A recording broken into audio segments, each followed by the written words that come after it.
Hey everyone, Happy New Year! This is my first video for the year 2024 and update sa ako ang git-transfer o git-travel pag yun nga pomegranate.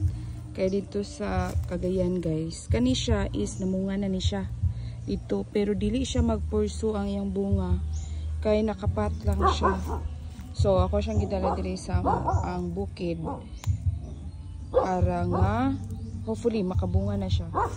Pila lang ka days guys, gikan ako siya giprune ani na siya yung mga nanggawas may na mga dahon and wala gid po na ako siya gihurot og prune ako gibinan kay aron dili siya mamatay kay this is already 5 years old.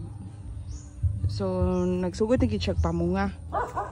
And then kung start to prune atong ka na closer look check na ko ha. Na siya gamatitoy, di ba? Aning gawas.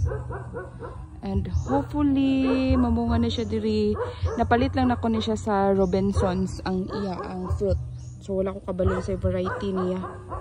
Pero dili kay siya red ang color sa ang liso. Medyo na pagka pinkish. So hopefully muangay siya diri sa yuta. At bangon na siya sa among gitukod nga house. So that's the update guys.